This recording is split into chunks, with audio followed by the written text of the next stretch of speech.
ऐसे युग पुरुष जिन्होंने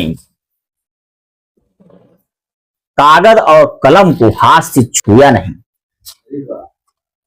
लेकिन ऐसे ऐसे दोहे आपके सामने लाए जिनको सुनने के बाद ऐसा लगता है कि वो कोई प्रकांड विद्वान रहा होगा, लेकिन हम इस बात को मानने के लिए तैयार नहीं होते हैं। लेकिन आपके समक्ष ऐसे ऐसे उन्होंने दोहे दे दिए जिसका व्याख्या करने के लिए तमाम पीएचडी धारक भी फेल हो जाते हैं कि कैसे उन्होंने ये वाणी कही। आज हम बात करेंगे युग पुरुष संत कबीर जी के बारे में, जिनका जन्म कहा जाता है कि ऐसे तथ्य में हुआ कि उस पर विश्वास करना मुश्किल होता है। कहा जाता है कि इनका जन्म एक तालाब में कमल के फूल पर हुआ था, जिसे नीरू और नीमा नामक दो जुलाहे अपने घर लाते हैं। उनकी कोई संतान नहीं रहती है और उनका पालन पोषण करते हैं। और कबीर जी जब बालक अवस्था में थे उसी समय वे महान प्रकांड विद्वान थे। उनके वाणी में वो ताकत थी कि जब बोलते थे तो बड़े बड़े लोग उनको सुनने के लिए उनके समक्ष उपस्थित होते थे।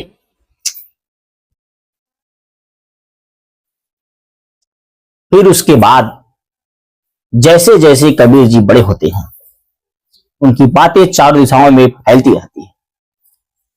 कहा जाता है कि जब अगर व्यक्ति को कोई गुरु न मिले तो समझ लीजिए व्यक्ति का सारा जीवन विफल और असफल हो जाता है।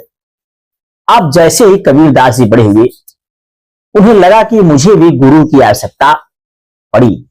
लेकिन वो शुरू से तो विद्वान बहुत ज्यादा थे, लेकिन उन्हें भी एक गुरु की तलाश थी। एक दिन प्रातः काल काशी नदी के तट पर टहल रहे थे। टहलते टहलते उन्हें नींद आती है और सीढ़ियों के नीचे सो जाते हैं। उस समय वो बालक अवस्था में ही रहते हैं। प्रातः काल स्नान करके स्वामी रामानंद जी नदी से बाहर आ रहे थे और जैसे आ रहे थे उनका पैर उस बालक पर पड़ता है, उनके मुंह से हाय राम निकलता है। बच्चा रोने लगता है। बच्चे को उठाते हैं, देखते हैं कि उसे पूछते उसका नाम। उन्हें बच्चा बहुत अच्छा लगता है और उन्हें अपना शिष्य बना लेते हैं। उसे अपने गुरुकुल ले जाते हैं और उसे भी शिक्षा दीक्षा देते हैं। वो बच्चा नियमित उनके आश्रम में जाता है और शिक्षा ग्रहण करता है। उस समय काशी में स्वामी रामानंद जी का बहुत नाम था। उनके 1400 शिष्य थे जो चारों दिशाओं में फैलकर उनके गुणगान का प्रचार प्रसार करते थे और वो बताते थे कि ईश्वर अविनाशी है। अगर ईश्वर का विनाश हो जाए तो ईश्वर कहां रह जाएगा। उन लोगों का पहला नारा था कि ईश्वर अविनाशी है। जब ये बात कहा जाता है कि जब ये बात गुरु गोरखनाथ को पता चली तो उन्होंने अपने एक शिष्य को भेजकर एक सूचना रामानंद जी के पास पहुंचाया कि हमारे गुरुदेव आपसे शास्त्रार्थ करना चाहते हैं, इसलिए आपको सादर आमंत्रित किया जाता है और अगर आप शास्त्रार्थ में शामिल नहीं होते हैं तो आपको गुरु गोरखनाथ का चेला बनना है। अब ये रामानंद जी के सामने बहुत बड़ी चुनौती थी, क्योंकि गोरखनाथ बाबा भी उस समय बहुत पहुंचे हुए फकीर थे। जब ये बात रामानंद जी सुनते हैं तो उनके मुख पर एक डर का भाव रहता है। उसी क्षण कबीर जी आते हैं और कहते हैं, गुरुदेव आप किस चिंता में पड़े हुए हैं। रामानंद जी सारी बातें उन्हें बताते हैं।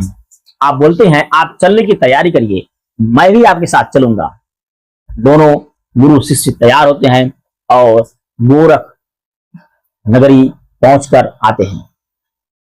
अब देखते हैं उनके पास मंच लग जाता है तो कबीरदास जी बोलते हैं, उस समय युवा अवस्था में थे, वो बोलते हैं कि सबसे पहले आप मुझसे शास्त्रार्थ करिए, जब मुझे आप हरा लीजिएगा तब आप मेरे गुरुदेव रामानंद जी से शास्त्रार्थ करिएगा।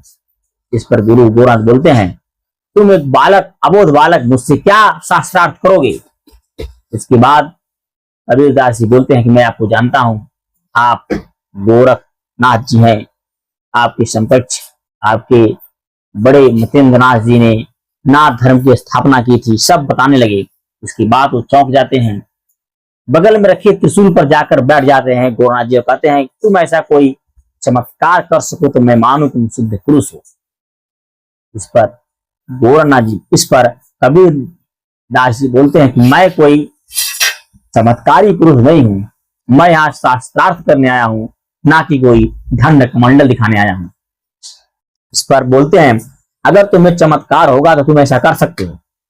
कबीरदास जी अपने जेब से डोरा निकालते हैं और उसे आसमान की तरफ फेंकते हैं, और जहां पे डोरा खत्म होता है उसी पे जाकर बैठ जाते हैं और बोलते हैं, अब यहां पर आकर के आप शास्त्रार्थ करिए। फिर गुरु गोरखनाथ को पता चलता है कि वास्तव में ही कबीरदास जी एक युग पुरुष, सतनामी पुरुष हैं। उनके चौड़ों में गिरकर उनसे माफी मांगते हैं। इस तरह कहा जाता है कि कबीरदास जी ने गुरु गोरखनाथ को भी अपना चमत्कार दिखाया और बताया कि वो एक अविनाशी पुरुष हैं। तो ऐसे अविनाशी पुरुष को बार बार सत्य नाम कहिए और उनसे कुछ सीखिए। कबीरदास जी की कई सारी कहानियां हैं, कई सारे ऐसे तथ्य हैं जो बताता है कि उनके अंदर कोई चमत्कार, कोई युग पुरुष, कोई अविनाशी पुरुष शामिल था। अगली कड़ी के लिए हम आपको इंतजार करना पड़ेगा। अगली कड़ी में हम बताएंगे कि महान शासक सिकंदर लोदी ने कैसे कैसे उनका परीक्षा लिया और अंत में उन्हें अल्लाह मानने के पर मजबूर हो गया। ये कड़ी मैं अगले वीडियो में बनाऊंगा। तब तक के लिए नमस्कार।